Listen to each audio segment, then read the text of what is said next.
The creation of this thing came as a gift to humanity, not as a get-rich effort of an individual who conceived it, created it, and then paid the ultimate sacrifice of giving up all his power. Every other leader has failed by comparison. The spiritual example here is Christianity and the sacrifice that Jesus made compared to all other religions. We live in an unjust civilization where pleading to the government, running the government, doing corrupt things from the government becomes the way to get ahead. But it doesn't move the civilization ahead. The fact that today's politicians get elected often poor and then somehow at the end of their political career have multiples more money than what their salary was is an obvious example of corruption. And then Bitcoin comes around and says, I'm the answer. When you change that and everyone's a producer exchanging with each other on mutually agreeable terms, you get a level of freedom that the world has never experienced. Welcome back to the Adam O'Brien Show, where we are on a mission to inspire the next generation. And this show is the relentless pursuit of objective truth through conversations with Bitcoiners and other truth seekers. Today, I am joined by Tomer. Whew. This guy is a wealth of knowledge. I just feel like I could sit and listen to him talk. I get so excited in these conversations, and sometimes I interrupt, and I just today really focused on wanting to let him speak, and man, could he speak. He imparted so much wisdom. We dove into Bitcoin journey, how the incentive system of Bitcoin, and then towards the end of the show, got into like really spiritual discussions, and I'm not going to spoil it, but his Bitcoin journey leading him down this unexpected path. Fantastic. Cannot wait for you guys to listen to it. We even dove into, we covered everything from BIP 110 to spirituality, all in one conversation. The next hour and a half, you got to lock in. I wouldn't even put this one on 1.5x. Carve the time out. Listen to this one. It's one you do not want to miss. Let's jump straight into it. Talk to me, man. What's been going on? Last time we saw each other was Montreal. And I think that was our first time meeting in person, which was, such a, dude, love that about Bitcoiners. I've been admiring your work almost unknowingly for so long, and then get to spend some good quality time with you is great. But so catch me up since October. What have you been doing? Not anything terribly new or anything terribly different. I've really focused my energies as they relate to Bitcoin on education in the last few months. I felt a lot of stuff in the past year. This is a good reminder of what I was thinking at the end of the year. A lot of stuff that happened in the past year had been very institutional oriented. Here come the institutions, plebs no longer set the price. And so people who were coming in that environment weren't really being taught about how Bitcoin works, what decentralization is, what that means, what the implications are, what their responsibilities are. And so I wanted to really revive what I had been doing in that regard. So I've dedicated a lot of my time to teaching people how Bitcoin works and focusing on that. Dude, the end of the year last year was crazy. I've talked about it a little bit, but like on paper, this looks like green flags for Bitcoin with all the institutions and governments and businesses and, Square, like basically anyone can accept Bitcoin at any point right now with normie fiat businesses. Yet we're sitting in like the worst sentiment of all time. It seems like. What is this a consequence of what you kind of highlighted, or what's your take on all that? It's related, perhaps not directly cause and effect of one versus the other. But I think Bitcoin goes through all these sorts of cycles. It goes through cycles where where new people come on board. It goes through cycles where people get disillusioned and the tourists get shaken out. It goes through these things. And I think we had a cycle that was very euphoric. It's like, here come the corporations, here comes the government, all these green flags, as you called them, nothing to worry about. And then the price moves down, or there's hesitancy on behalf of the government, or not as many corporations buy as people were expecting. And that disillusionment comes in, that confusion comes in, and it was like, I thought I was buying something that everyone else was going to buy. I was just getting in ahead of them. And the lesson is, it takes a long time. You mean retail thought they could dump on the government and the institutions? Is that what we were hoping for? I don't even know if they were hoping to dump, but they didn't have the conviction. They didn't come on the premise of, here's something that can go up and down a lot and will. right? It's like, here's something that has gone up and down a lot, but there's no more 4-year cycles. There's no more bear market ever. The institutions are here. The government blessing is here. And lo and behold, none of that played out that way. And so I think there are people who found themselves here saying, this isn't the cruise ship I signed up for. Well, it's funny you say that. And like, I want to dive into the cycle theory. And I'm honestly like not even sure where I stand on it. But people forget, for there to be no more bear market, it kind of means there can't be a bull market anymore either. Like, you can't have this infinite up balloon. Like, physically speaking, it just doesn't exist. But before this, you hit something that really kind of hit me when you said it. You said the plebs no longer set the price. Bitcoin, it was a true free market for like 15 years. And you know, we're going to talk about you getting into Bitcoin, I think like 2013, but then publicly 2020, 2021 era. And I want to dive into that. But, you know, seeing the plebs set the price and like 10,000 Bitcoin pizzas into like dollar parity on the Silk Road, into, you know, the $1,000 Mt. Gox bubble, like all of this amazing stuff.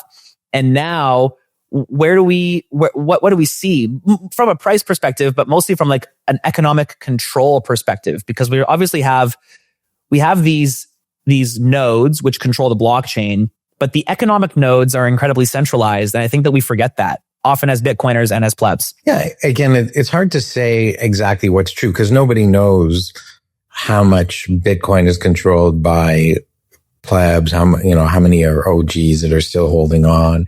There's all sorts of speculation. There's some people who speak with a lot of confidence claiming that they know, but they don't really. And I do think where the short-term fiat price of Bitcoin is, like what it is exactly right now, which I didn't bother to check before we started this call, and I'm not going to check during the call. But where it is at any very short-term given period of time, it does seem to be less a function of Bitcoiners and like plebs' sentiments and more explained by, or even macro trends, more explained by, oh, there's a big buyer, or there's a big institutional buyer, there's a big institutional seller. But the truth is, I don't think anybody knows exactly what's going on. There's lots of speculation. There's things that qualify as conspiracy theories. There's things that are paranoid theory. There are things that seem to make sense. But I don't really know what drives a very short-term price of Bitcoin. I know it feels better when it's much more higher. And it feels scary when you have big days where it's dropping all of a sudden, kind of unexplained. But then things stabilize and you have to go back to your first principles and say, what am I actually scared of more? And I personally speaking, like I'm much more scared of the government's messing everything up and then coming after us for their mistakes than I am of math and physics continuing to work as they have throughout recorded history and presumably for billions of years beforehand. So it's like, my belief in Bitcoin isn't purely on the basis of some narrative that somebody told me. It's a truth that I verified for myself. And I just have to, I either believe that there's no future for humanity or that there is a future for humanity, which contains a lot of logic and reason and facts and an appeal to truth. And that all drives me back to Bitcoin. Yeah, man. I mean, couldn't have said it better myself. And I fall in the same camp. It's like, but I don't know if you struggle with this. I find myself incredibly convicted knowing when I think about it. And actually Bitcoin is a lot like my spiritual faith as well, which I'm sure we're going to jump into, but I know that Bitcoin logically makes so much sense. It's like fire. It's like the only thing that actually works. But when the price drops, I still find that emotional response, like you said, feels good when it's going up and feels bad when it's going down. How do you handle that? Or is that just human nature? Or that's just, it's a nice reminder. It's funny. It's different every time. Like the first time I experienced a downturn, I didn't really have much in Bitcoin. Bitcoin wasn't worth much, but it stayed low for a long time. 2014, like crashed in 2013 and 2014, 2015, just sat there doing nothing for years insignificantly. And I foolishly didn't accumulate back then. I was like, I guess it isn't the thing that I thought it might be, and then we had the 2017 run up, 2018 run up and 2018 crash. And at that point, it was already starting to be like a material portion of my net worth. And there was a lot of disappointment at least there was disillusionment when all the altcoins popped so much more than Bitcoin. And when I thought for sure after Ethereum did their hard fork to reverse the error of the DAO, I thought, well, that's for sure the end of Ethereum, but I was wrong. Were you already a hardened maxi at that point, or did you go through? I think that's what made me a maxi. When Ethereum said, like, I wasn't clear on what Ethereum could or should do. I knew it was very different. Hang on, is anybody clear today on what Ethereum could or should do? Well, I think that's a little bit part of it. But one thing that I'd learned that it could do is be hard forked by a very small group of insiders, right? Like a bunch of insiders lost their money, but no, they didn't, because they're hard forking it. This hard fork is the real Ethereum, not the one that is running under the code as law rules. And I was like, okay, something's very different. And I could never see that happening in Bitcoin, hard fork to recover insiders' funds. So, and again, I think we've seen something recently, which the Bitcoiners were very hardcore at retaining the fidelity of the chain. And I think it was Mark Karpelis came forward and said, why don't we do a hard fork of Bitcoin to recover these untouched Mt. Gox coins? And so we can give them to the people who lost them on Mt. Gox. And many of the Mt. Gox claimants said, I'm owed coins by Mt. Gox, but I certainly don't want them if it's going to mean a hard fork, because they recognize that the integrity of the system is what gives it value. And if you violate its integrity, break the rules for some people, that's opening the door for breaking the rules for forever. And then we don't really have a system of rules. We have a system of who can change the rules. Yeah, it's the current system. I mean, that's such, I actually didn't know that about Mark, proposing that. And what a testament to the sacrifice of Bitcoiners. And I mean, starting with the sacrifice of Satoshi to give away, what is he, the top 10 richest person or group in the world? The single richest entity. There's no entity that we know of that owns over $1 million. Well, but even in fiat terms, like he's got to be like Satoshi, the entity. Yeah, it depends. Do you include corporations as entities? Then you've got a few trillionaires out there, and he will be someday the richest entity in the world. And to give all that up, it's such a unique position because you have to simultaneously know that you have access to all this wealth, assuming they're alive, but then understand that the second you access that wealth, the rules shift and the sentiment shifts and like everything is, and I think if Satoshi came back, it wouldn't be the end of Bitcoin or anything like that. If he came back to spend his coins, they're his after all. And nobody goes around saying there's 20 million Bitcoin. Everyone says there's 21 million Bitcoin. They include his mined Bitcoin in there.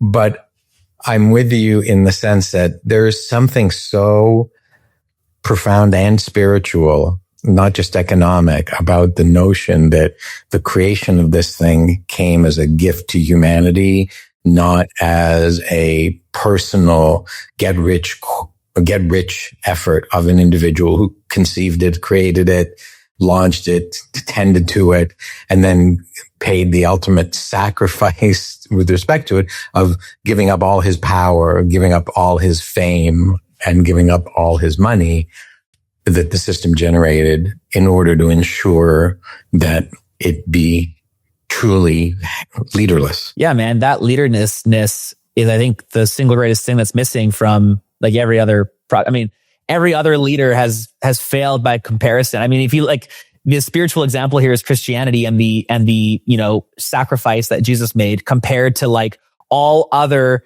religions, which demand works from you in order to achieve greatness. Whereas Christianity highlights the dying to yourself, the ultimate sacrifice. And I mean, it's a huge sacrifice. And I actually think too, it goes a level deeper where Satoshi's coins have kind of de facto become a quantum canary in the coal mine, where once we see those coins moving, and if Satoshi doesn't, sign himself back in, so to speak, we can kind of reasonably assume, quantum is now attacking the lowest hanging fruit. There's a massive quantum bounty there. And we know to speed up the quantum protection. I saw some remnants of quantum protection going on in the protocol chats over the last few months. I just think it's so amazing, this network of people that exist to simultaneously enrich themselves while protecting humanity. The aligned incentives are just so good. Hit me with your take on like aligning incentives. And I want to dive into a little bit of your history. And you said something about governments, which I think you and I align on. I want to dive into that cool stuff. Hit you with my thoughts on aligning incentives. I think Satoshi managed to create a system that achieved decentralization. It runs without a leader because everyone in it overwhelmingly recognizes that they have to play by the rules, that any attempt to break the rules is either dealt with by the system ignoring you. So your incentive is to play by the rules so that you're in the game because you can't play not by the rules. But even to the extent of where a majority of players might be able to take advantage of a minority of players, their incentive is not to do so because they would be exposed in so doing, which would eliminate the value of playing the game. And I mean, like that's a 51% attack by some miner or group of miners, which could double spend a coin, would be observable to everybody in the network. And if the network was susceptible to an under a 51% attack, the value of the network would be a lot less. And so the miner who has huge fixed investments in mining equipment and access to cheap energy that can only be used to mine Bitcoin, the last thing they would want to do is undermine the value of Bitcoin, rendering all of their equipment without value. So the incentives end up just aligning over and over. And everyone who's in Bitcoin wants to preserve the 21 million supply cap. Unless they want to expand it for themselves, but then they're alone because nobody else wants to expand it for, like, I don't want to. And they're back to being ignored. You don't want to expand it for me. We only want to expand it for ourselves. But in that, there's a lack of consensus, right? No large number of parties would ever agree to increasing the supply because the overwhelming majority of others who are left out of that deal don't want to change the protocol. So. And also the way that consensus works, it's a very anti-change consensus. To make small changes, to make any changes to the consensus rules require either a backwards compatible thing that doesn't affect the people who aren't interested in it, or it requires consent of everybody, and consent of everybody is not majority rules. It's consensus. It's ruled by consensus. So it's a very unique kind of system. We can go into all sorts of details about that too, but yeah, man. No, listen, I just, it blows my mind when I think about it too hard. The genius in the simplicity and the way that it's designed to just sort of work. And every time I speak to you about it, or when I get to speak to you about it, especially when we had, I could have just sat and chatted to you in Montreal for hours. I'm always astounded at your level of depth and thought and philosophy. My favorite movie that you've ever made is the Bitcoin as Generational Wealth, I think it's called. And before even knowing it was you, I've been sending that around to so many people, just like such a beautiful picture for that.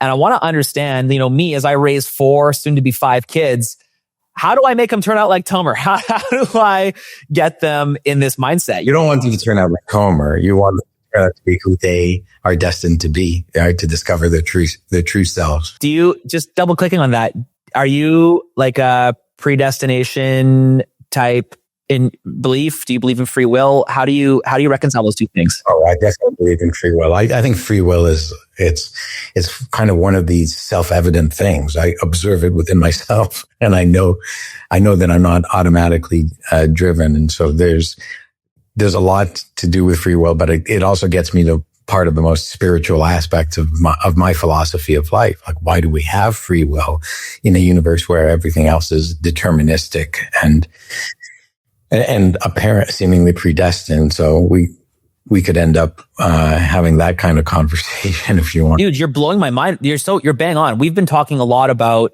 at our church, like predestination versus free will, and God's sovereignty met with our kind of needing to morally answer for our decisions, and how those two things are kind of at tension with each other. But when you put it that way, the plants are like predestined to go through photosynthesis, and they don't really have any free will to do so. The animal kingdom, you could argue, is a little bit more free will, but at the same time, they're like, it's a barbaric code. And then even taking that further, like AI agents are predestined to do certain things based on how we code them.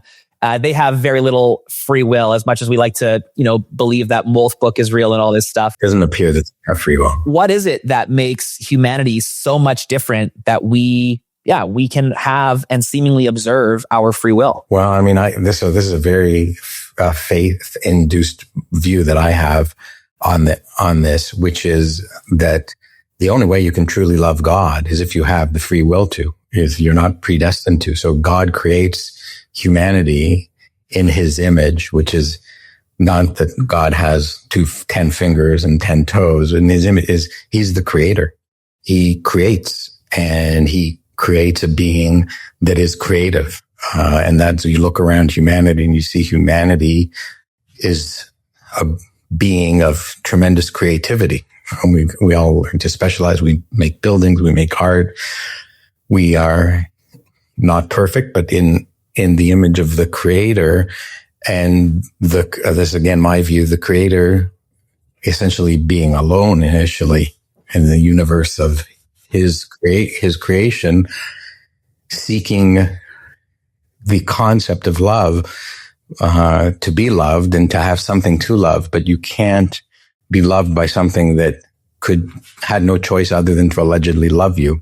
So he's got to give us free will, which we can exercise to not love him, but we can also exercise to appreciate the beauty, creativity, effort, glory of existence, and to be left with nothing but awe and love for the creator who created it all, including us, with our creativity, with our free will, to experience that creativity and experience love and share our love in awe, like not just in respect of and in service to, but in awe of everything that is. Yeah, man. Whoa. I mean, it's all down to love, and this this physical inability to not be loved by something that's forced. I mean, this is the problem. I mean, look at any marriage. Imagine, we call it being trapped in a loveless marriage because you're forced to do certain things that you don't necessarily want to do. And God, I think, simultaneously frees us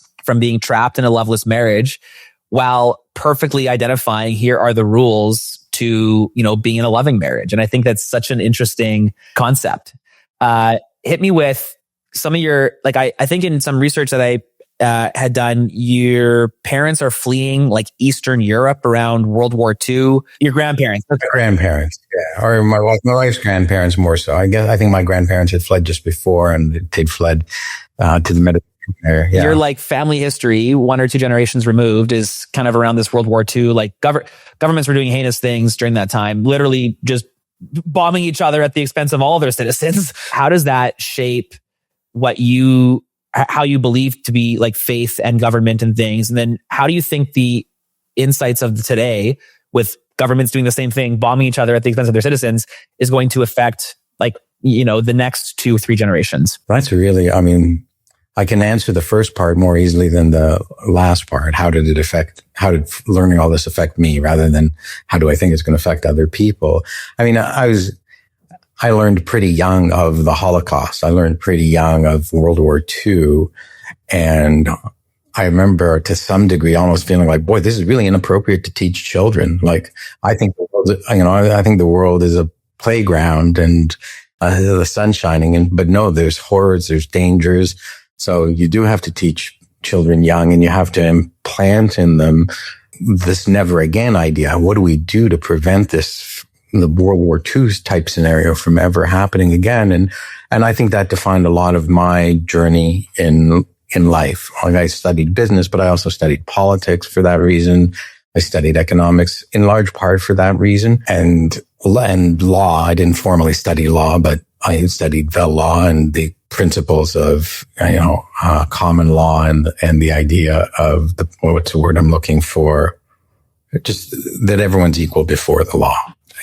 And I believe that we had, in part as a result of all of our experience, but largely because of also the result of what happened in the 1940s during World War II, that we were very committed as a civilization to eradicating prejudice, eradicating corruption, and eradicating wrongdoing through due process and separation of powers and other institutions of that nature. And I believed it for a very long period of time, but I think I became quite disillusioned with it over the last, 15, 20 years. I think the 2008 financial crisis might not have been the first point where I became quite cynical and skeptical of the North American and Western European institutions. But those bailouts that the banks got, and I hadn't heard about Bitcoin, even though it was in its Genesis blog. I didn't hear about Bitcoin until 2013, but I remember thinking, is gold the solution? Like, what's the answer? We're just in a system where people who behaved terribly got away with it at the expense of people who were their innocent victims. And so my whole sense of Western society as a just society, because of the due processes and separation of powers and all these things, just experienced a failure, a very significant failure. And things didn't really improve, leading up to, for example, all the stuff that went down around the COVID times. We stopped living in a free world for quite a while. And our freedoms and basics haven't been recovered since then. Like I went to a movie with a friend last week. It was a Friday afternoon. It's a Friday matinee, so I wasn't expecting it to be full, but we're in an IMAX theater and there was one other person there. And, and the guy who was selling who was working behind the counter selling the popcorn and everything, he was just so overqualified for his job, right? He was like ready to be a manager of a restaurant or like some significant thing, but he was working a movie theater. And I just felt like so much of what I grew up with and expected and experienced as Canadian civilization, Western civilization, is not the same since COVID. Things are either too expensive or people just stop doing them altogether. The pattern broke. And a little bit of that can be, I'm becoming an old man now, and old men saying, well, when we were kids, we used to go to the movie theater twice a week. We didn't have no Netflix. So there's a part of it's me, am I just an old man shaking his fist at progress, or is something important lost that shouldn't have been lost, that got lost because we damaged our civilization? And I really feel that there's at least some significant element of that latter part going on right now, that we're living in a shattered civilization. Yeah, man. I mean, you've said it, I don't know how many times. Civilizations collapse when they corrupt their money. I think this is kind of the thesis behind Bitcoin as generational wealth as a movie. And so, but I feel like we've got kind of two things at odds here, where we've got civilization constantly, seemingly striving towards collapse, with this promise of Bitcoin not being corruptible or not being collapsible.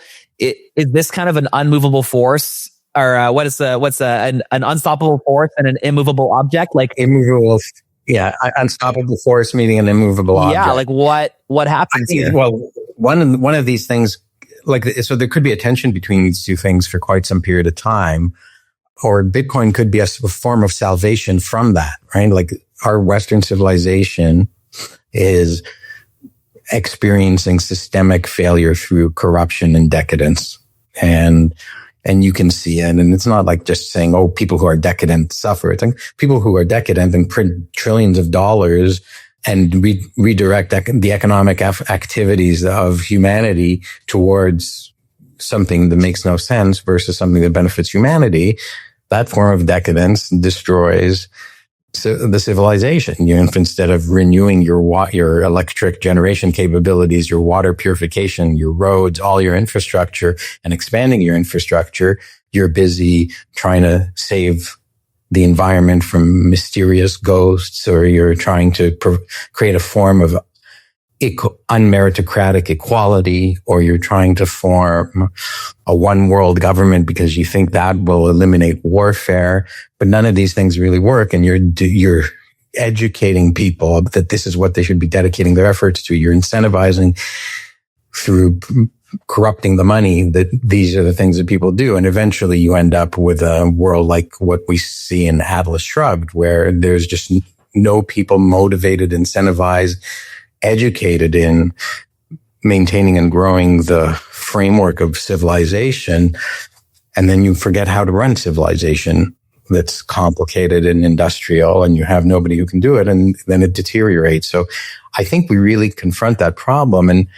And the root of that problem is that the money can be corrupted. And so there's this battle for corrupting the money. And the politicians run on. Almost a race towards corrupting. Like whoever can corrupt it more, faster, win. Indirectly, right? But politicians run on a platform of promising to spend money on solving certain problems. Where does that money come from?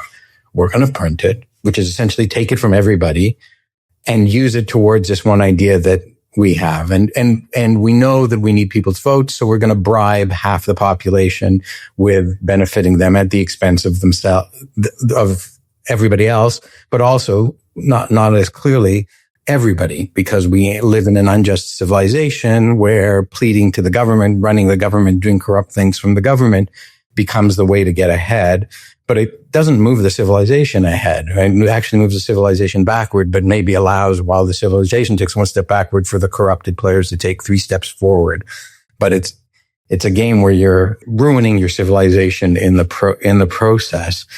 And Bitcoin, by taking that power out of the hands of anybody, including politicians, can redirect the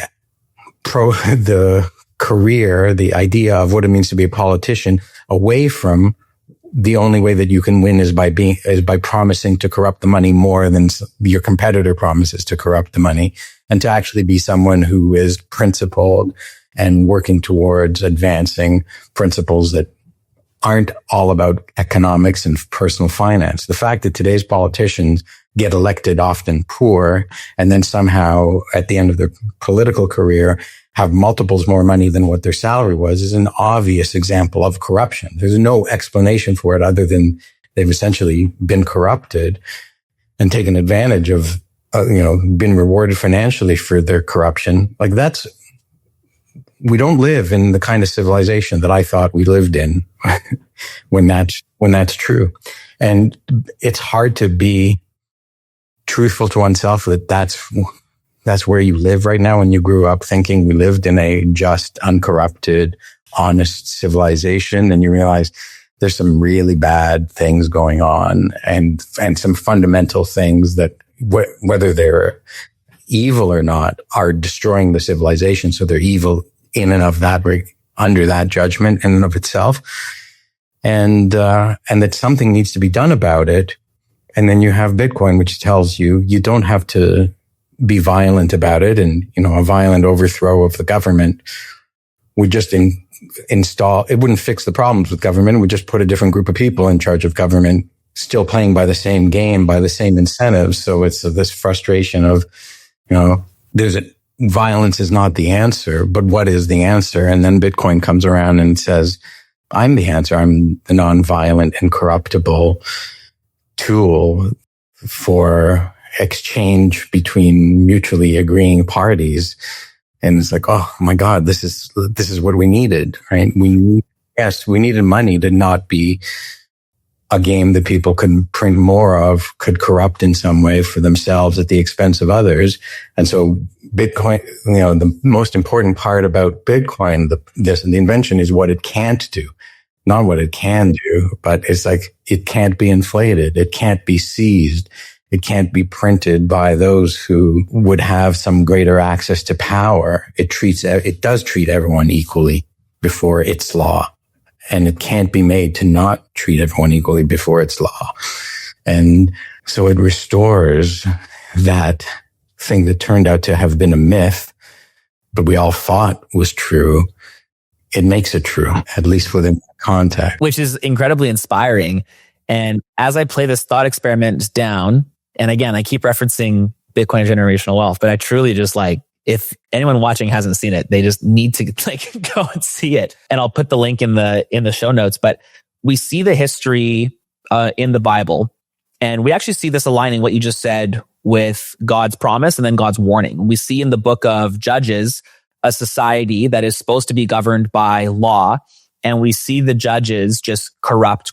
It's like a downward vortex spiral for human history. And then we see the people begging God for a king, for a leader, for a ruler, someone who's able to change the rules and effectively hold the judges accountable, because for some reason God wasn't, or the people thought that God wasn't doing it. And God, you literally see in the Bible, in the book of Kings, you see God warning the people, hey, you don't want a ruler. They're going to change the rules. They're going to get corrupt. They're going to get pride. They're susceptible to humanity, to the sin of humanity in the same way that you are. Like, they're not worthy, but the people are just like, give it to me. I need someone to govern me. And so God obliges, and 4,000 years later, here we are. It's like we're in ruins. And we've gone from this like monarch society into this democratic society. And one thing I constantly wrestle with, and this is something that actually Scott and I talk, and Seb and I actually talk a lot about, is whether or not the democracy is real, whether or not my vote actually makes a difference. I'm like watching this in... Well, are you familiar with economist, philosopher Hans Hermann Hoppe? Not overly, no. Democracy, the God that failed, is thesis, and he basically points out that turns out to be a very big problem with democracy, despite the notion that we thought, oh, well, we won't let any leader be in place for too long. We can elect them out, so we don't need a violent revolution to remove them. We replaced it with a system where we have leaders who are in place for a very short time period. So the time horizon is very short-lived, and combined with money that they can borrow that they don't have to pay back because they're gone in 4 years or 8 years.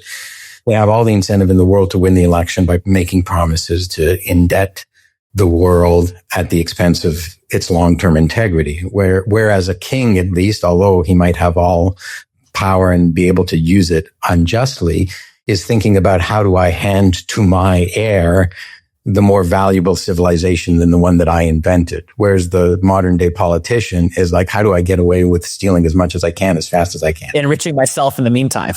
Yeah, like you assume human beings act under self-interest, and the self-interest of a king with an heir is to grow the empire, increase the wealth of the empire so that he hands his heir a greater kingdom. But the kingdom is not the property of the democratically elected temporary leader of a nation.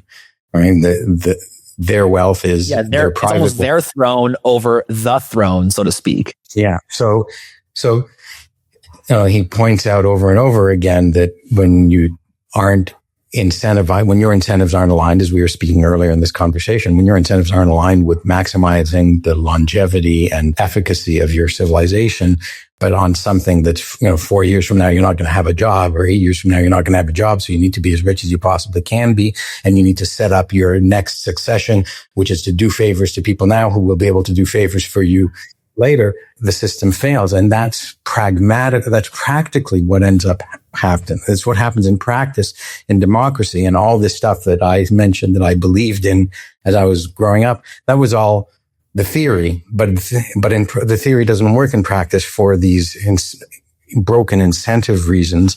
And we're living through now a period of time where it's a very cynical period of time, where most of the people in the system are not idealists holding on to principles, but pragmatists holding on to, well, this is the way this is the way the game is played. And that's very unfortunate, because it does tear down our whole civilization. People not aligned with the long term. And if you were aligned with the long term, there's no way for you to win in this system, right? If you're a politician who comes in and says, we got to stop spending, it's not really our money to spend, the government doesn't have any money, it can't create jobs.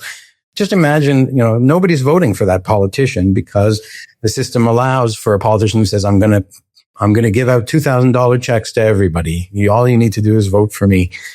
Well, so it's no surprise we end up. But again, Bitcoin comes in and says, well, nobody can promise everybody gets 1 million Bitcoin. Right. Wow. Because there's only 21 million. That's a great point. We know how much there is. Yeah. Yeah. And we know where it comes from. And the government can only give away what it has. And if it doesn't have it, then it needs to start coming at it by force, not by game, right? Not by money printing, but by enforced taxation or voluntarily participated taxation. And that gives more of a voice to people again than being able to vote once every 4 years for some guy who you're either voting him in because you're so angry at the last guy for having lied, or because he's promised you something that you don't really deserve, that is not going to be had in a just manner, but is going to be taken by force from others who may already have it. And, they may be vilifying the people who have it. They're the rich 1%, or they're the whatever it is, right? They'll label them as a group that you're not a part of, that we're going to get the money for and give to the group that you are a part of. Oh yeah, man. I mean, it's always hilarious when people are surprised that the government, the politicians are lying. And it's like, what did we expect? What? What? Yeah. How that dishonest politician? Oh my God. But they said, with all the aligned incentives, they said, it's like, yeah, go figure. And they lied, and they're going to continue lying. So then if that's not the answer, I think we've seen 3 different styles of government play out. We've seen the monarch, we've seen the dictator, we've seen the democracy. They all end up in the same place. It's just different trade-offs, right? We've got the monarchs trading short-term pleasure for long-term prosperity. We've got, on the other side, democracy trading long-term prosperity for short-term high time preference pleasure. What's the fix? What's the answer? Is it truly just a Bitcoin standard, or is there more to it? That's a really big question. And I think we'll never know until we at least have Bitcoin, because I think what comes with only one way to find out, hey? An incorruptible, unbreakable sound money standard is a lot of realignment of individuals' perspectives, right? Of individuals' views of what life is. And it's hard to know exactly what that does. I mean, I try in the movie, Bitcoin is Generational Wealth, to project what I think the impact will be, not just on the economics of the world, but on the education, the healthcare, the art, the state of where energy comes from and is generated and what it's used for. Because I think when you're not constantly dealing with corruption at the political level and corruption at the economic level, you achieve a lot more than you can when you're spending so much of your energy fighting corruption or participating in it, right? Like that, it's a game of be a victim or be a victimizer. When you change that and everyone's a producer exchanging with each other on mutually agreeable terms, you get a level of freedom that the world has never experienced. There may be some portion and that the world for sure has never experienced since the Industrial Revolution, right? There may have been a pre-industrial period of time where free markets ruled, in particular in America, but it was a short-lived period of time. And it wasn't in one where we had electrically wired up every household in the country and, provided that and had the idea of the internet. So all the world's information at your fingertips, wherever you are, traveling with you. So that's a really powerful combination of things. And at the end of the day, if we get Bitcoin and we also get some really interesting AI and some interesting IT and all these other things, I don't think you'll be able to say, well, it was all because of Bitcoin, but it wouldn't have been possible without Bitcoin. So I think Bitcoin is a necessary condition for advancing humanity. It may not be sufficient, but given that it fixes so much, the sufficient things will find their way to us. And so Bitcoin is the necessary and cause of sufficient factors to bring us to a better state of human civilization than what we've ever experienced before. Puts winds in our sails compared to, headwinds in every... Yeah, I view it as a stabilizing layer. Like humans have all this creativity, all this free will, all this capability, but they are fallible. And when a system that they have, and the best system we could come up with, democracy, is as fallible as it is, we need something to stop us from toppling over and collapsing. And like when you build a house of cards, you put the triangles, but then you put a flat layer on top to stabilize them so that they don't fall over as much. I feel like that's what Bitcoin does for humanity. It prevents us from falling over for these corruptible reasons that our best forms of government don't know how to stop. Bitcoin knows how to stop them. So in a sense, it's like greater than the government. It's at a higher level than the government, but it comes into existence long after government. So, it's It's not the basis on which government is built. We have governments without Bitcoin, but they're not stable. When you have Bitcoin, I think we're going to end up with much more stable long-term governments, whether democracy or monarchy or some other, a knight's battle to the death is what determines leadership. It doesn't matter because it's again about what people can't do, including leaders. They can't corrupt the money. And so people are free to exercise. You're reminding me of, I used to tend to bees. I had like a little hobby apiary.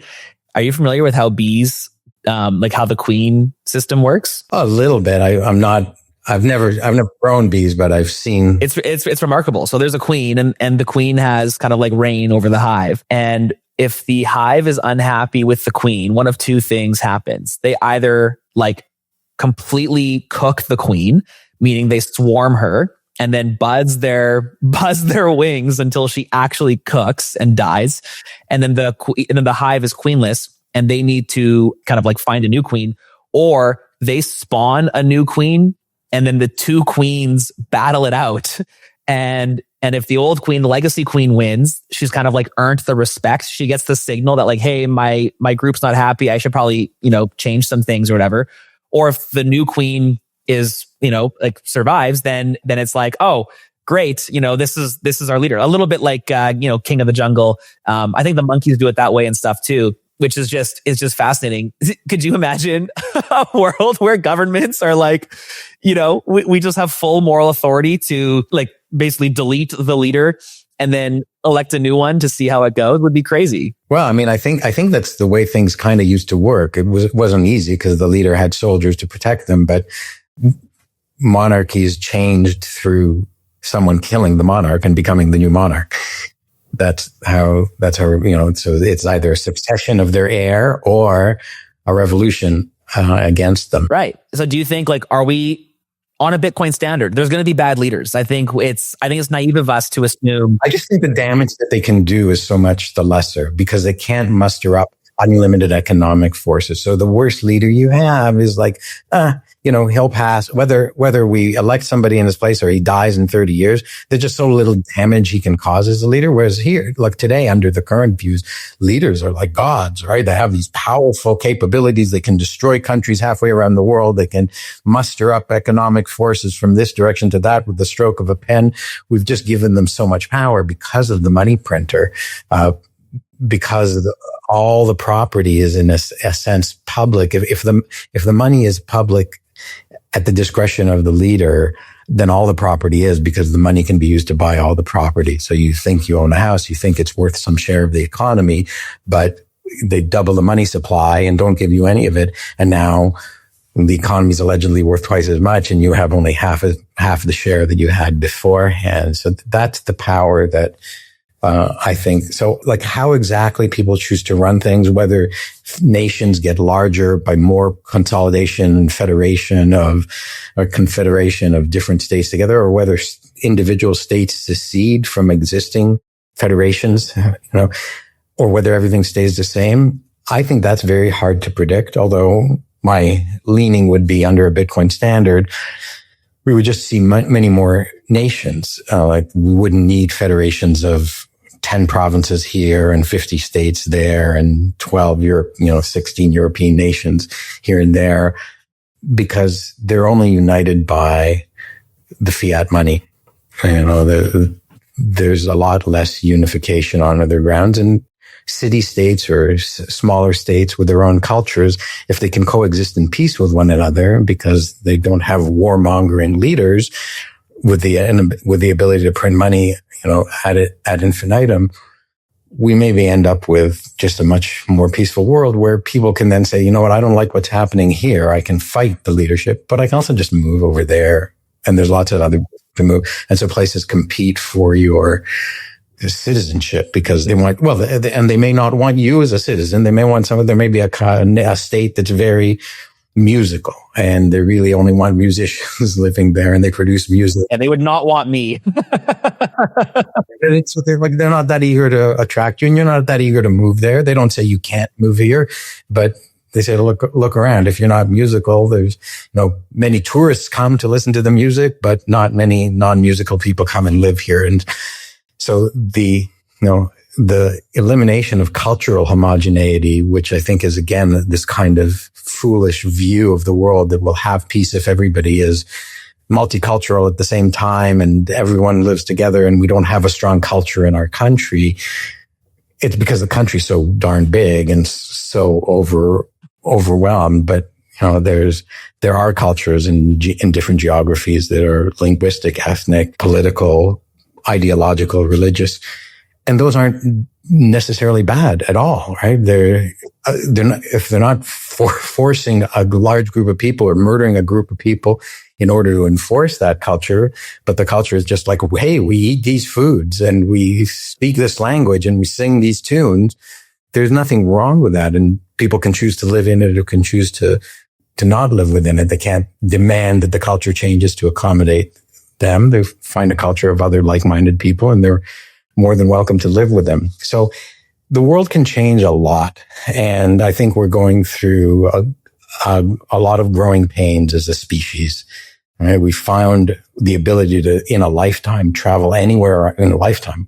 In a couple of days, you could travel anywhere in the world. And so the population of the world gets mixed up, literally blended together. That's what airplanes are doing all the time.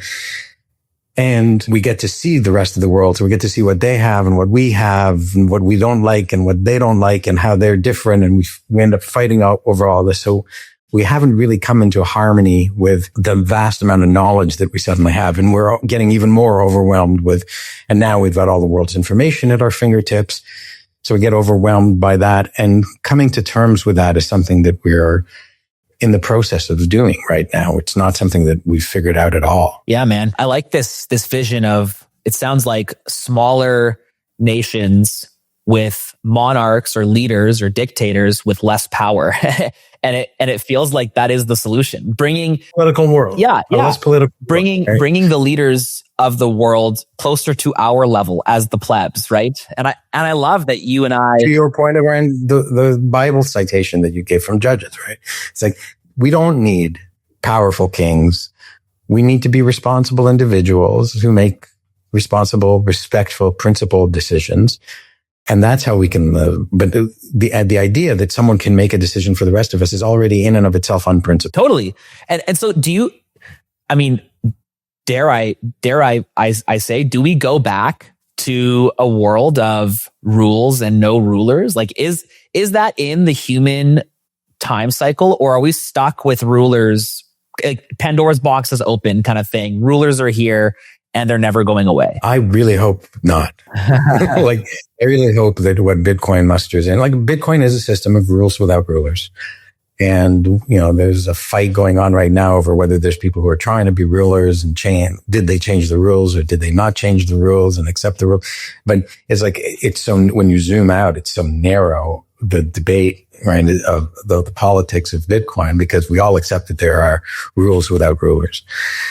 Kind of baked into our ethos as Bitcoiners. It's a central proposition of the system. The minute that it doesn't have that capability any longer, the whole thing collapses under it. Like, why do we need a system that requires proof of work to verify each transaction and confirm each transaction? If somebody can say, well, not that proof of work, but this proof of work, not right? That transaction. So, yeah. The whole thing is like, here's a mathematical arbitration. He who shows the proof of work and adds it to the longest chain, the most proof of work chain, is the one who did it. And we mathematically, objectively ascertain that, not some group of people say he did or he didn't. That's called, if you actually get some group of people saying, yes, he found that block, and not another group saying, no, someone else found that block, that's called a chain split. That's out of consensus. And these things have happened, but it's like a new country was formed, Bitcoin Cash, not Bitcoin. And a small proportion of people went with it peacefully, not at war, and they're not geographically isolated, but they're some of them in jail, but that's neither here nor there. Yeah. Yeah, that's a different third dimension to be brought. That's a third dimension to be brought in. It's separate from the point that I'm making, though. But it's like, in this civilization, the blockchain civilization, if you will, the Bitcoin, like, people can go a different route without having to force everybody else to go their route. again, if the overwhelming majority of people don't go that direction, they'll find that their coin is without much value, although it might still be with some value. But it's a peaceful separation, of peaceful secession. Even though we call it a block-sized war. No blood was spilled, no bullets were fired, no lives were lost, right? It was a separation of ideology that led to a separation of what the different people thought the coin was. And they did so without harming one another through violence. Yeah, it's kind of this concept of bringing tangibility to virtue. And I mean, like, again, back to the Christian kind of like biblical faith, you've got these ideas that virtue bring prosperity in an afterlife, but it's tough to tangibly, like, I guess it's easy to renounce that. You can hide behind the lie that we're not living in a created world. You can hide behind the lie that heaven and hell don't exist. Eventually you're going to be wrong and you're going to be found out and you're going to have eternal damnation. But it's difficult with our high time preference mindset to kind of like wrestle with that. And I feel like Bitcoin aligns these, tangibility behind that, where it's like, oh, you're corrupting the rules. So you're just bastardizing them. They're so bad. And so by every metric measurable, you're going to decline. you're going to lose your prosperity. Aligns your incentives. Right. Your monetary incentive. Yeah. Right. Like, thou shalt not steal. Oh yeah. I see that one in there. Right. Like, Bitcoin is even within the context of Bitcoin, it's thou can't not steal. We've got a system that prevents unvirtuous behavior in that context. I wrote an article when I was just getting started writing called "What is the Essence of Bitcoin?" And it kind of comes to that. It says, in the jungle, there is the law of the jungle, and that's kill or be killed. Take what you can and give nothing in return. Take the life of another animal, take the life of a plant and give nothing in return. There are some examples, the bees actually don't take the life of the plant, they pollinate. And so that's not the entire law of the jungle, but the overwhelming law of the jungle is take without giving. And then you have this economic situation between men where men say specialize and trade what you've produced for what someone else has, not take with it, but find through mutual agreement. But then we have the corruption of man, which is people try to break the rules to take without giving, right? They try to well, and they're successful. I think that's the problem, is that they're successful in breaking the rules, and it feels better to break the rules. And now we have a system where it's easier and almost maybe like cannot break the rules. Our whole system of law, just another thing, this is not in that article, but it's in other articles. In man's law, you can break the rules, and then if you're caught and tried and convicted, then you will be punished. You'll be made to pay reparations or paid to serve time in jail, whatever. In Bitcoin, you can't break the rule. Like every action is judged before it's taken. You broadcast a transaction saying you're sending me 1 million Bitcoin. Every node will look at it and say, hold on a second. Are you spending a UTXO? Yes or no? No? Goodbye. You don't get to spend. There's no crime committed. Do you have the valid signature? No. There's no transaction here. Nothing happened, ladies and gentlemen. It's only when everything is valid that everybody agrees that it happens, and then it's allowed to happen. Right. It flips the script. So every action. It's like the world's greatest filter. Action, before you can take it, must comply with the rules. Well, and so therefore we don't need judges. We don't need courts. We don't need police inside of the Bitcoin system. Those ideas of enforcing punishments for violated rules are alien to the system. The system doesn't allow anyone to violate the rules in the first place. It's impenetrable. And so everyone's law abiding. Like there's no rule breakers in Bitcoin.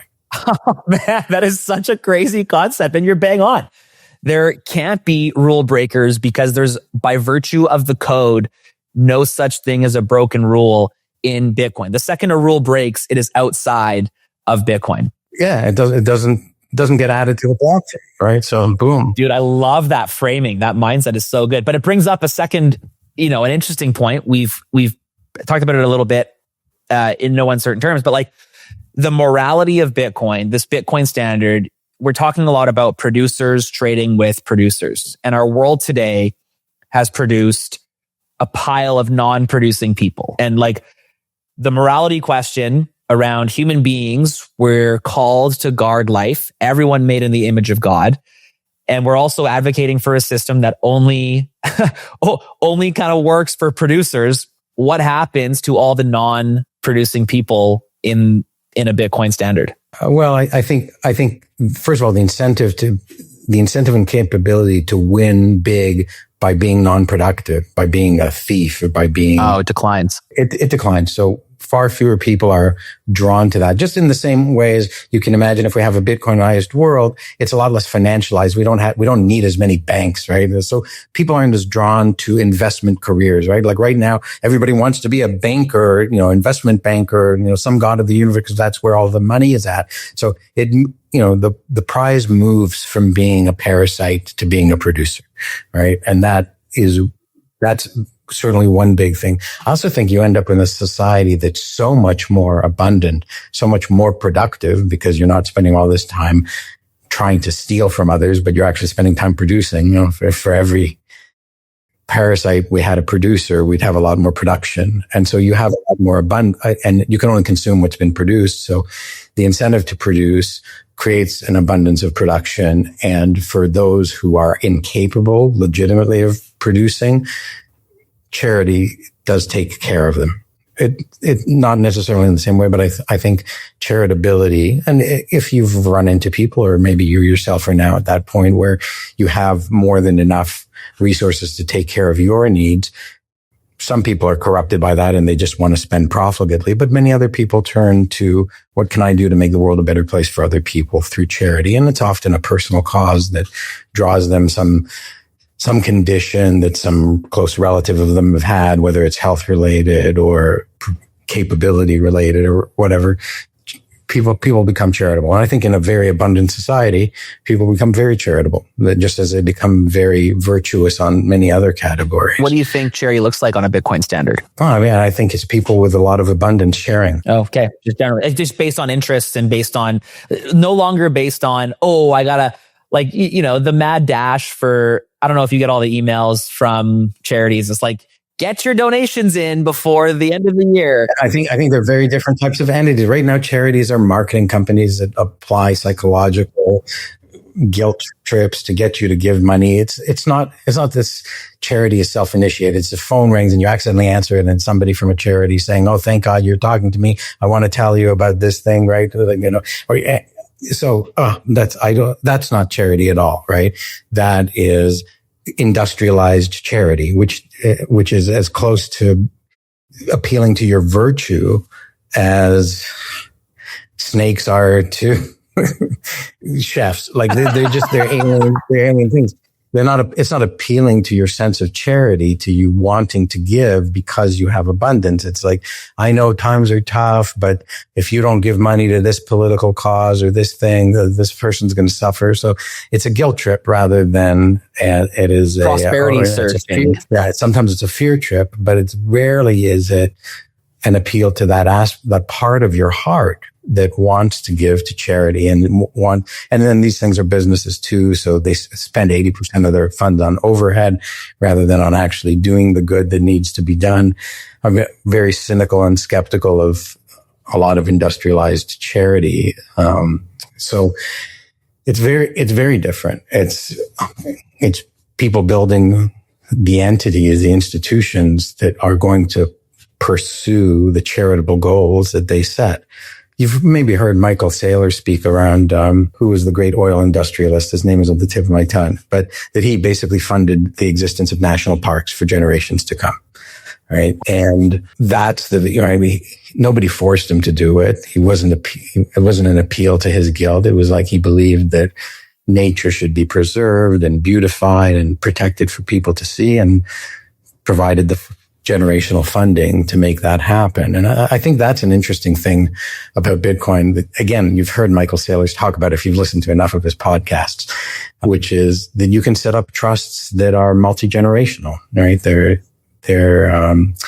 So we'll see how it all plays out. But again, Bitcoin refocuses us from what's happening today in the war to what are we planning on doing, for the next 15 generations to make human life on Earth better. And it's not that black and white. But it also is because, like that first example, like if you turn on CNN, it's like, what happened in the war in the last minute? This is your news. This is the news. This is what you need to know. This is what you need to watch. What happened now in the last minute since we last told you what happened? So it changes the focus of what the human experience is. Is it an anxious experience of worrying about what might happen to me in the next minute that I can't control? Or is it, what can I do to be part of something significant that's going to affect maybe just my family for generations, but maybe the whole world for generations to come? And choosing to participate in and feeling like you have agency in it, making the choice for yourself as to what you're going to do, not the choice being made for you, and you deciding what you can do within that context, not that choice being made for you. Dude, I love that generational framing. That's something that, again, Bitcoiners and the God of the Bible have in common is like, I think it's King Solomon in the Proverbs talking about how it is the duty of a man to leave an inheritance for his children's children. And it's like, on the back of this shirt right here, I've got stack sats for your last name. That's the call of a Bitcoiner. And we see that in complete contradiction with the current state, who is literally taxing your future when you die. Like when you die, all of your wealth goes to the government, and the government gives a stipend back to your children's children. And by the time it reaches the third or fourth generation, probably all of your efforts have been leached by this demonic state. What is it? Is it the brainwashing? Is it not enough people watching your videos? Why does nobody see that? How come people are pro inheritance tax and pro leeching from the government, and how do we fix that? Taught it every day of their lives, right? It's the indoctrinate. Our education system, which is a system provided by the government, teaches that the government is right. What an aligned incentive system. Brain is the most important organ in the human body, according to the brain. Right. Good point. And I bet you the heart thinks it's the heart. Yeah. Rather than recognizing the essentiality of all these things, but there's an incentive trick there.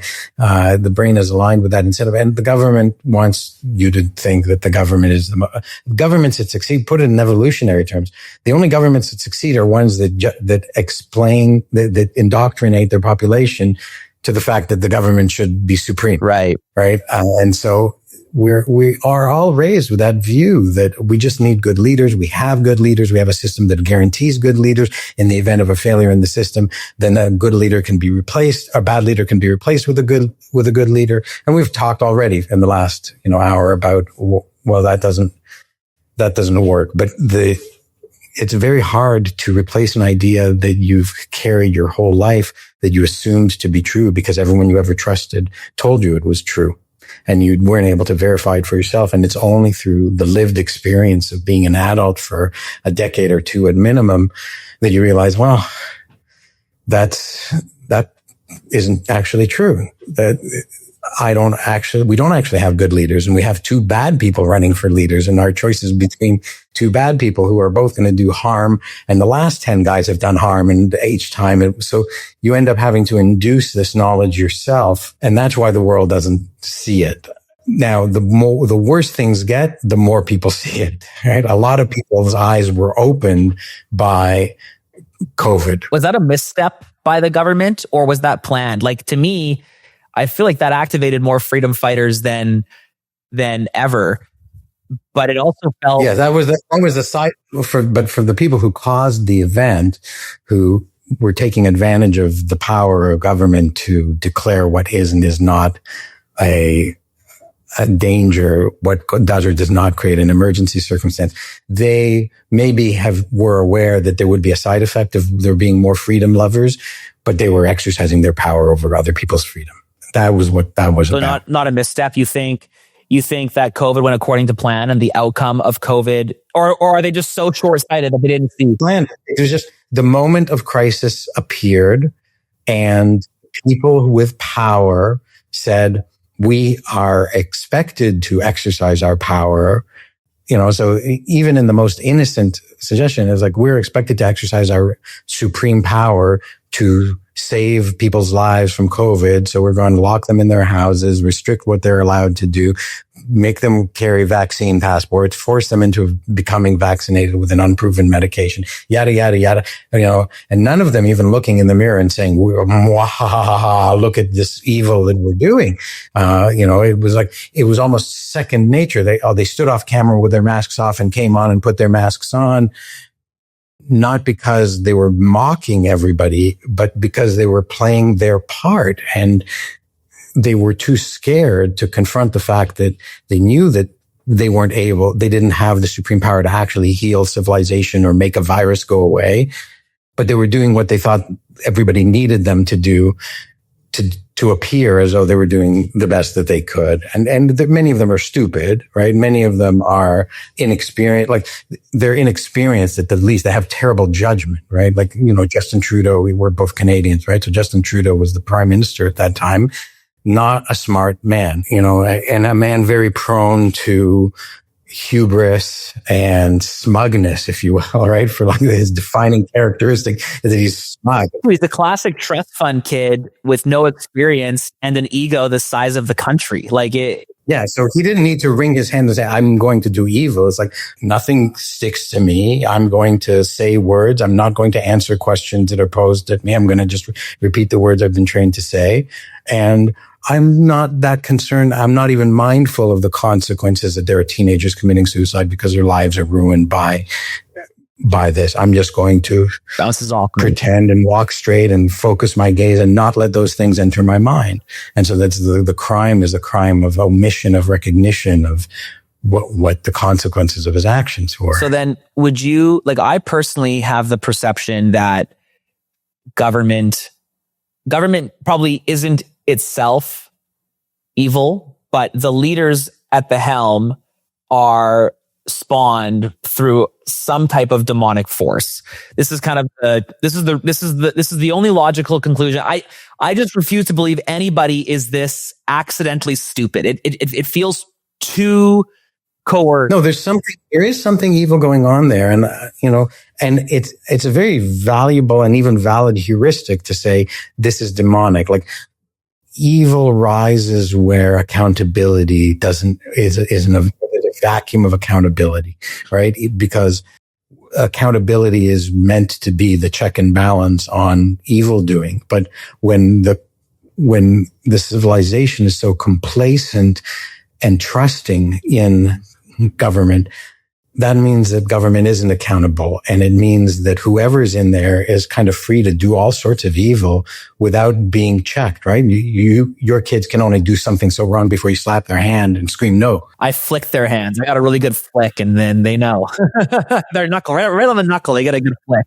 No, and you realize you don't have to stop, or there's nobody to say no, or there's somebody who says keep going. Then that check and balance of accountability isn't there, and then evil suddenly permeates, and it's a spiritual form of evil. It's like, look what I can get away with. That's what the smugness is one manifestation of. And so is Trudeau possessed by a demon of smugness? Absolutely. Right. And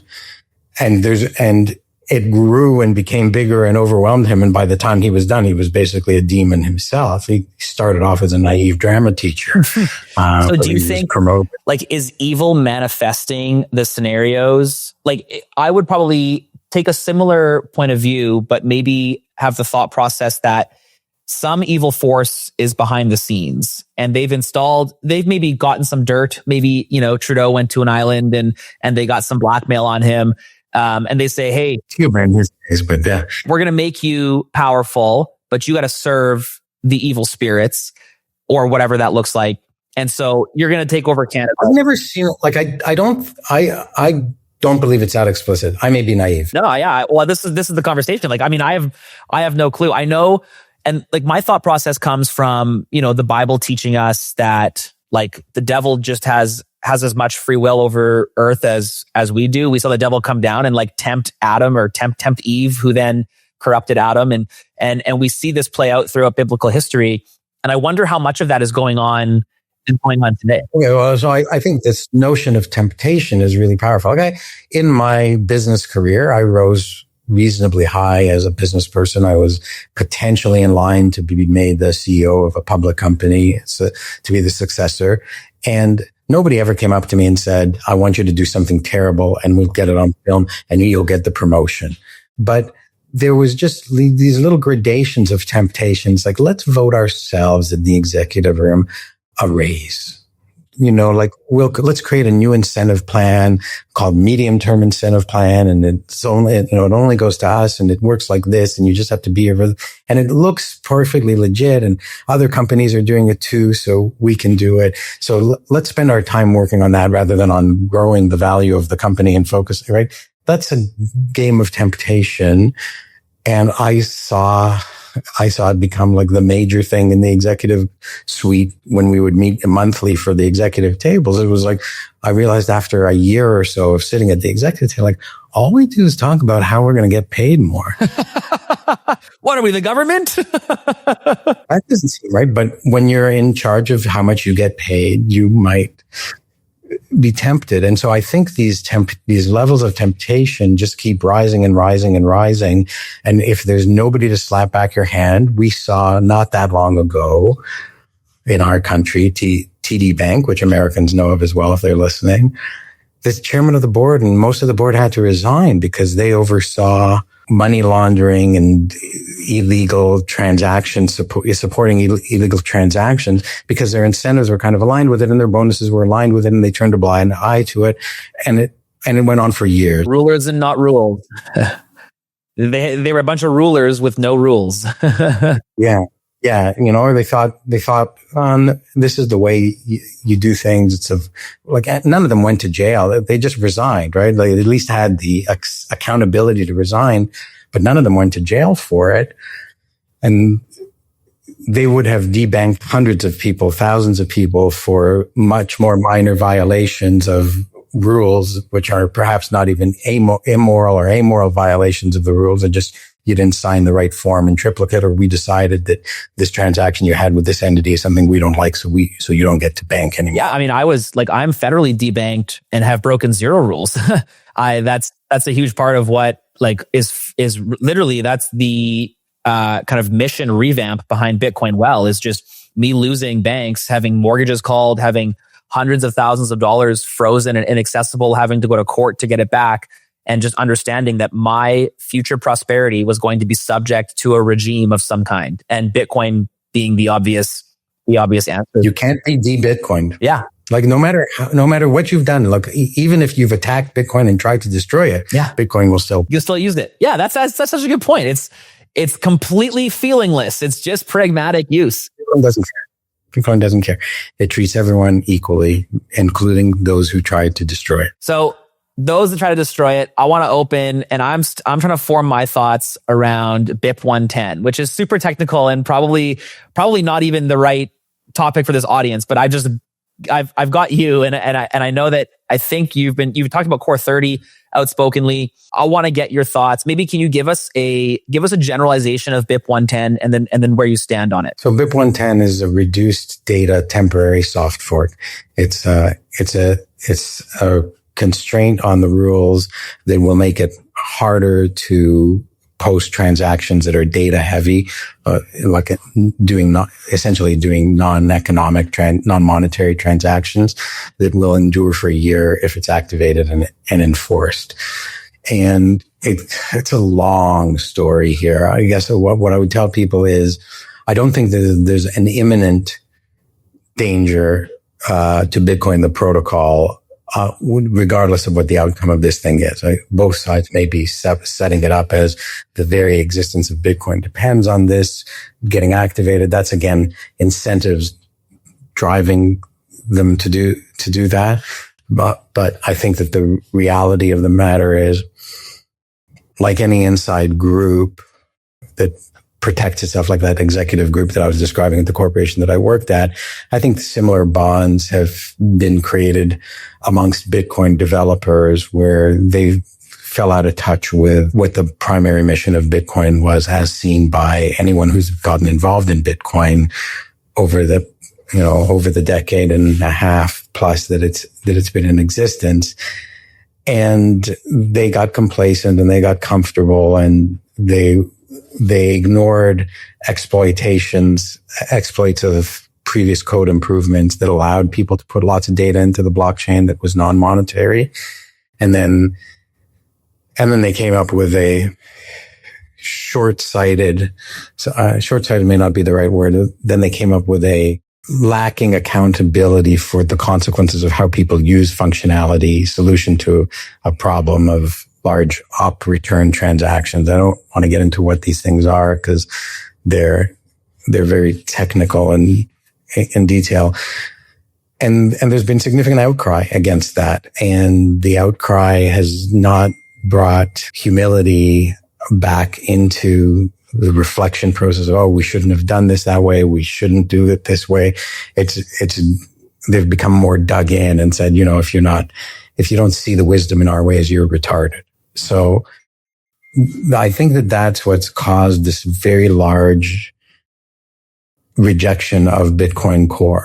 To go from 100% market share, where there were like 7 people running knots, to 23% of people running knots, is very significant. It's a very huge move in a very short period of time, right? When you go from your popularity at 100 to 22% for no other reason than people don't like the way you've gone about things, and you dig in and you don't have the humility. I think that is really problematic. And so that's why I think this is actually a longer story than BIP 110. BIP 110 is the attempt to, at the protocol level, restrict these non-monetary transactions for some period of time to figure out what the best way to deal with it long term is. So, where do I lean on this? I lean in favor. My ideal outcome is actually, which we haven't even discussed, is that miners become true Bitcoiners, not just work for not just public companies trying to make every $1,000 or every $500 that they can, and not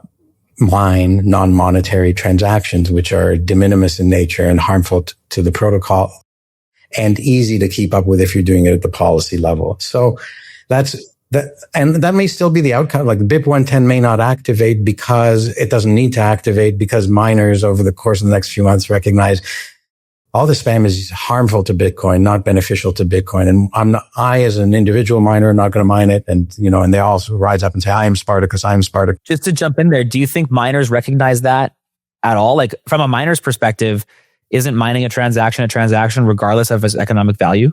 Well, from one perspective, like a miner is a human being. Right? Oh, sure. So, in this case, yeah. I mean, right now they're institutions. From the machine's perspective, it's just asking the question: does this break the rules? No, and it goes right. So that's the issue there. But now we realize, well, a lot of these things, they're exploits, and the counter argument is, well, there always were exploits, and so like the arguments go back and forth between what the right way to address this is.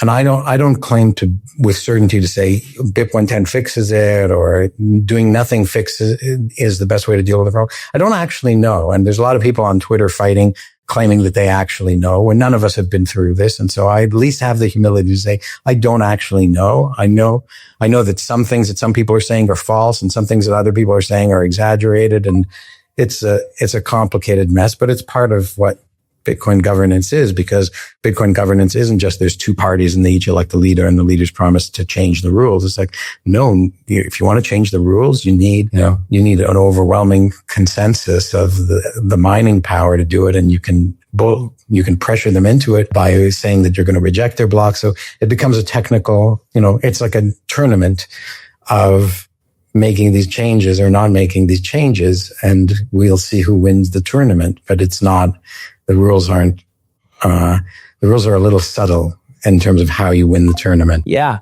Yeah. Interesting. And so, I mean, as someone leading a Bitcoin organization, I'm trying to figure out where we stand on this. Because I feel like I'm stuck between a rock and a hard place, or an immovable object and an unsolvable force. It's like, well, I really don't like censorship. I actually think censorship is like corruptible. But also spam makes the money less useful. And so we're at odds here. I don't know that I got a clean understanding as to what is your position on it? My position is that it's not the existential crisis that people are concerned about, but doing nothing about the state of what core is in is also not something to tolerate. So like I run knots. I haven't signaled in favor of BIP 110 yet, not because I'm opposed to it, but I'm wary about exactly what commitments to make. And I need to do a little bit more homework, which I'm not prepared to do quite yet, to say, look, do I think it's technically sound? Because I'm still on the, where do I actually stand philosophically on this? And it would be an easier decision to not back a BIP 110 if I wasn't seeing so much terrible behavior from the people who are opposed to it. You know, the dismissing of people, the insulting, the corruption, that to me says something evil is going on there. I don't know what exactly. It's certainly not about free speech and anti-censorship. It's about bullying and, you know, and creating an elite class. And so like that I'm not happy about.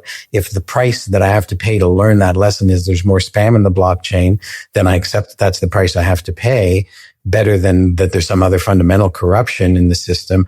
And, you know, something like 23% of nodes have woken up that there's something that they don't like, to the point where they're actually running competing software. Like, you know, there's a lot of people who aren't running Core V30 who are still running older versions of Core and aren't running V30 because they're concerned about the same thing. So I think in all we have to do if we're concerned about it is not run the latest version or not run some future version that contains some corrupted element in it, and remain vigilant. And if there's anything that this level of smugness has triggered, this level of smugness by Core has triggered, it has triggered a major movement of non-complacent individuals who are prepared to go as far as trying to impose a user-activated soft fork. So I don't know that answers your question with the answer you wanted, because it's not either or. It's like something's problematic. We need to remain vigilant. We cannot be complacent.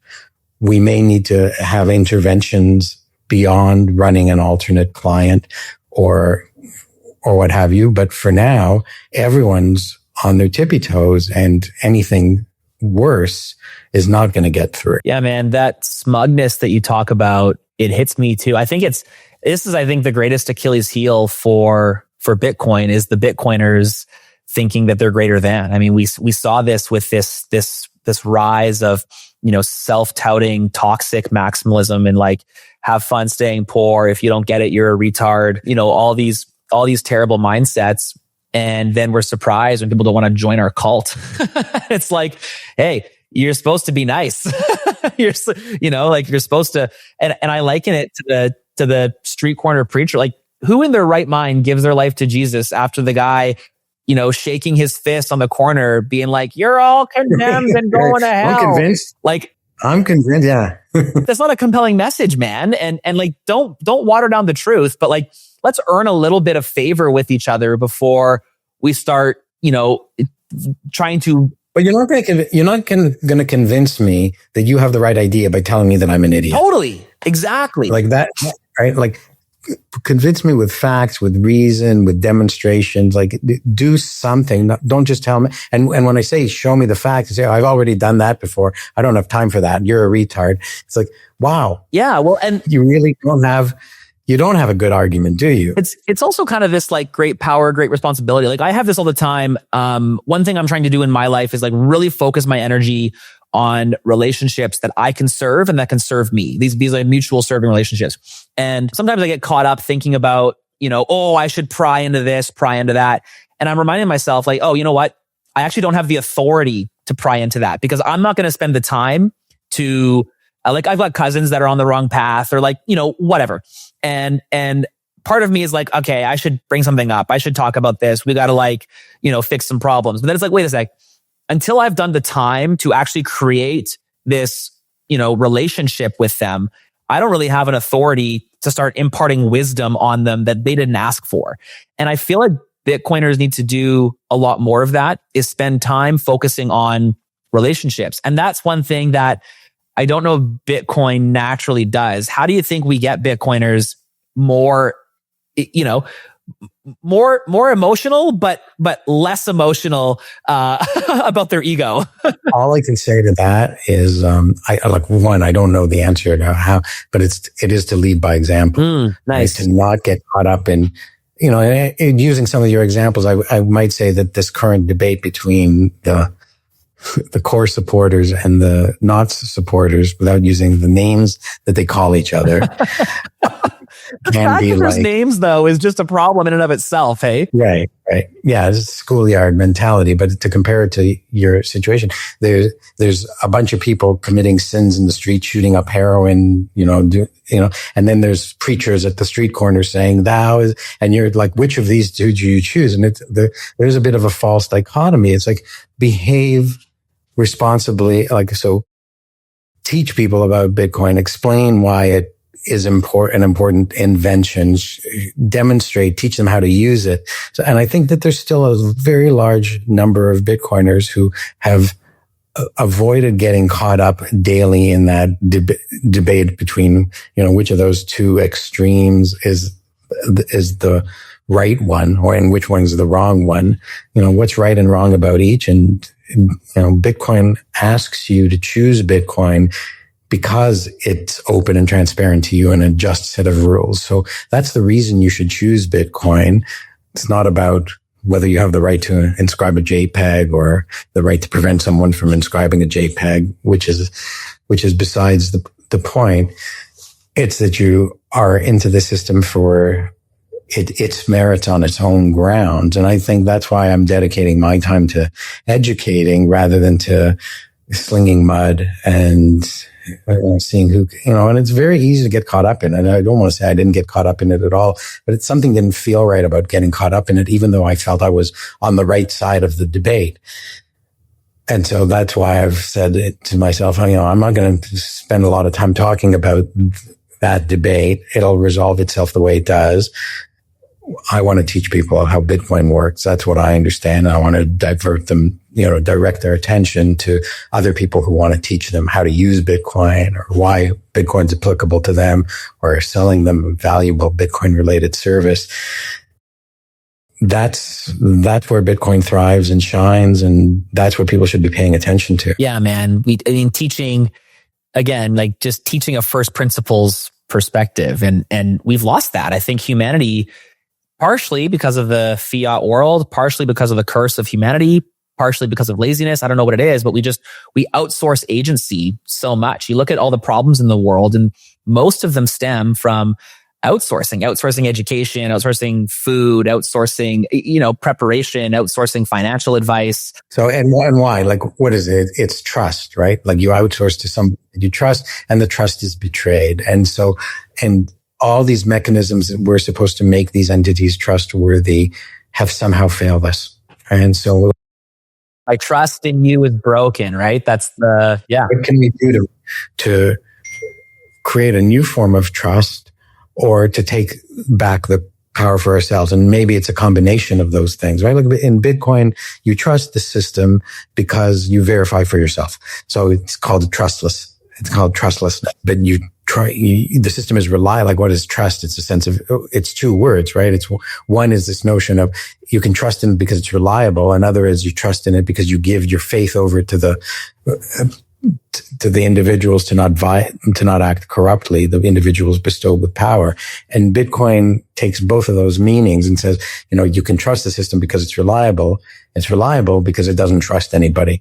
And so it's kind of tears apart the two meanings of trust and restitches them back together in a different manner. One where you're not trusting infallible human beings, and therefore you're able to trust in the reliability of the system. Yeah. So we've got these two sides, both of them, just a host of infallible human beings, both with a big ego, both kind of almost seeming to refuse to see the other side.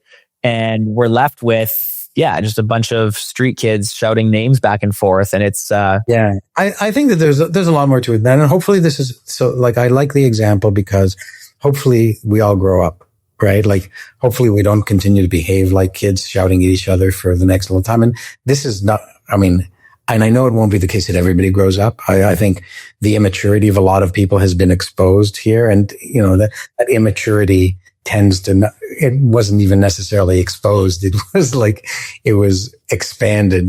People who used to behave in a very mature manner suddenly behave like school kids because they don't know how to deal with this kind of conflict and this kind of debate in an adult-like manner. Okay. So, hopefully they learn that about themselves and they make the choice to say, I can be better than a school kid on the schoolyard calling somebody else a retard. I can behave like an adult on the playground and say, well, hold on, what's really going on here? How do we move on with playing our game rather than just fight over what we think should or shouldn't be the case? So, but that's a function of time, and this is really the first generation of Bitcoiners. It's the first human generation. Yeah, good point. On that note, and I probably have one more kind of like philosophical question, and then I want to just end off with a question about you directly. But do you figure Bitcoin was invented or found? It was invented. I often hear invented or discovered. But certainly the source code wasn't sitting there waiting to be found. There wasn't a disk that said, insert here. So it wasn't found. An invention is a subset of discoveries, right? So in the Venn diagrams, it's not like there's inventions and discoveries and there's separate bubbles, or even that there's some things that are invented, some things that are discovered, some things that are invented. Inventions are all within discovery, right? You discover fire, you invent a lighter, right? And the lighter wasn't discovered. It's an invention that used the knowledge of fire and fuel and oxygen and all this stuff. And Bitcoin is an invention in the same way. Bitcoin wasn't just discovered, it was found there. It was the use of cryptography and peer-to-peer technology and hash pointers and hash functions to create engineered money. And that's the discovery. Satoshi figured out a way to do it. He discovered the way to do it, but he invented the way to do it, right? Because an invention is a subset of a discovery. And so the concepts are related. If you're putting me, on the spot, which you are, it's the things that are man-made are inventions. The things that are learned by man are discoveries. And the distinction is, did it merely take someone observing reality to say, gravity exists. We didn't create, there was gravity before we were aware of the concept or its function. We discovered the laws of gravity, but, we invented rocket ships. We invented cannons with our understanding of these things. We didn't discover the cannon. We didn't discover the rocket ship. We created those things. And that goes back to a little bit of what you and I were talking about back in the free will discussion. Human beings are creative beings, bestowed with the power to create. And that involves discovery. But within discovery, it's fiddling with things. And that's what invention is. Cool, man. No, it's always so fascinating to me how people answer that question, because I generally agree with your take. I think that you take a subset of discoveries and invent, the protocol for humanity to prosper, where Satoshi did.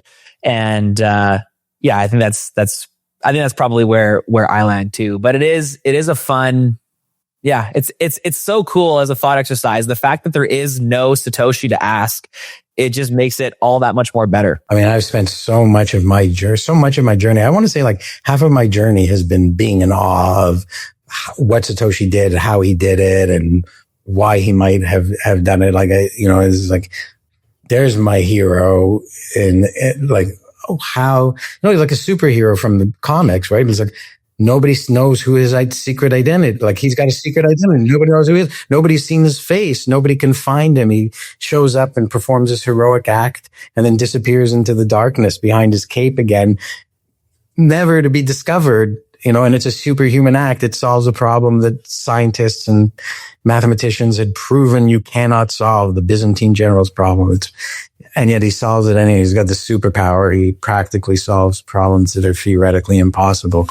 And he doesn't do it for money, power, or fame.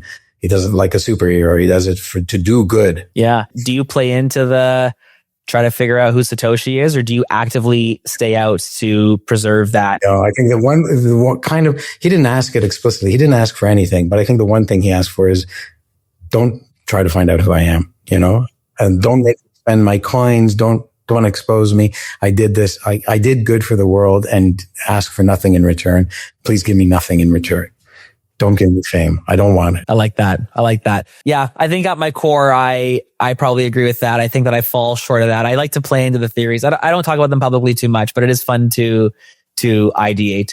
I want to end off, Tomer, with your journey. Now, you've 2013, you find Bitcoin. You start writing about it publicly in 2020 or 21 or so. But dude, over a decade, you've been here. You said something just a few minutes ago, which was, throughout my journey, I've been discovering XYZ.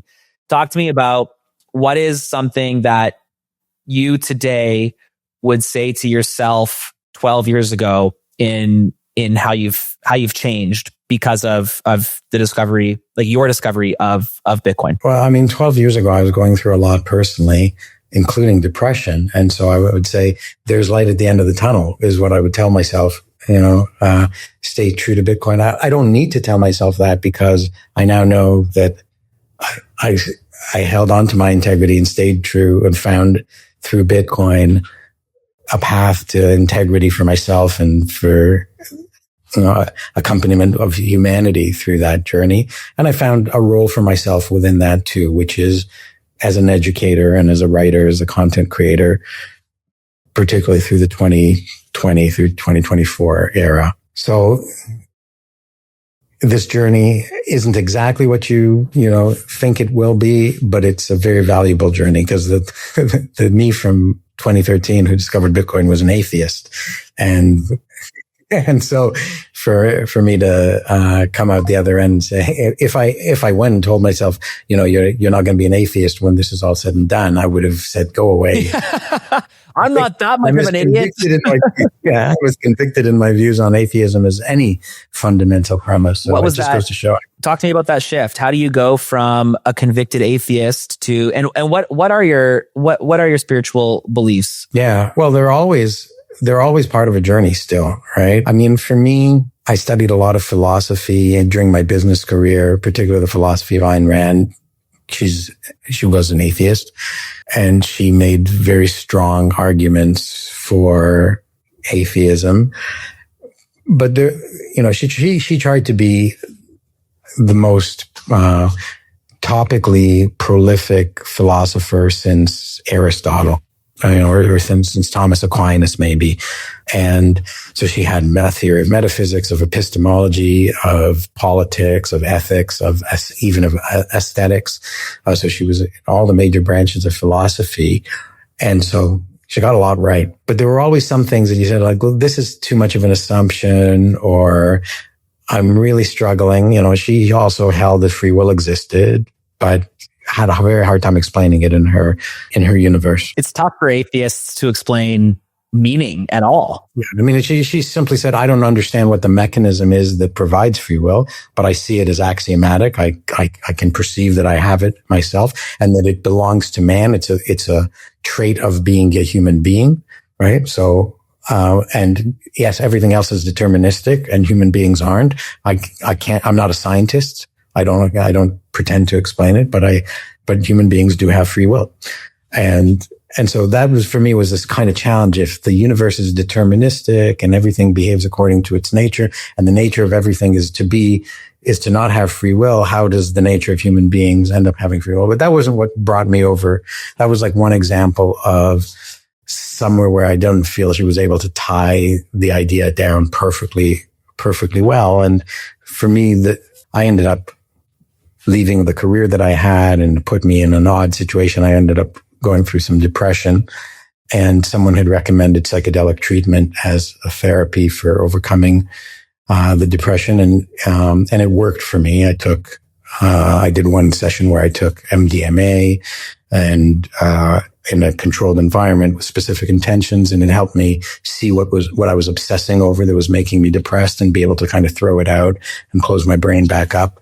And then I went and did another session where I said, I want to understand Bitcoin. And that really opened up my eyes to a lot of the stuff that you and I have discussed here and more. I ended up, and it was also involved other psychedelics than just MDMA, which isn't really a psychedelic. And I ended up doing this a couple more times. And one of the times I said, you can let go of this pretense that God doesn't exist.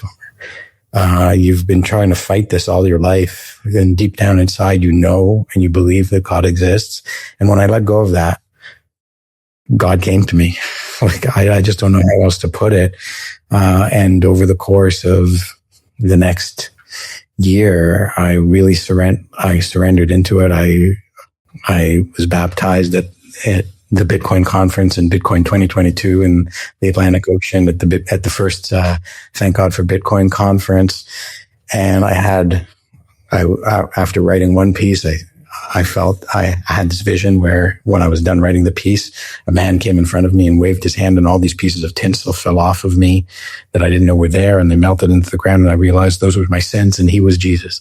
And I saw him fading into the background as who he was. So I had a number of very powerful religious experiences, and I'm glad for it because I love God. Like, I just don't know how else to, and I feel that that's why he showed me what he showed me about my interpretation of the need for free will, so that I could tell him that I love him. Dude, that is profound, man. Thank you for sharing that. And I didn't know that. I didn't realize that you were I thought you were just this incredibly spiritual, philosophical man from the start. But that's a really cool journey. And I think it furthers my thesis that your Bitcoin journey leads you to Jesus. And unfortunately, I've yet to have someone on the show that has been able to prove that wrong. But I want this show to be well-rounded. But not everyone has the same experience, like we all have our own journey. Like, do you believe that your belief is the objective truth, or do you believe that truth is not objective? I believe that there probably is an objective truth on almost all matters. I mean, there are subjective choices. Like I like sour cream and onion potato chips better than salt and vinegar. My wife likes salt and vinegar. Right. But we can all agree that salt and vinegar is the superior flavor, though. We can objectively agree that different people have different tastes. But what about salvation? What about like the origin of the world? I have doubts in my faith from time to time,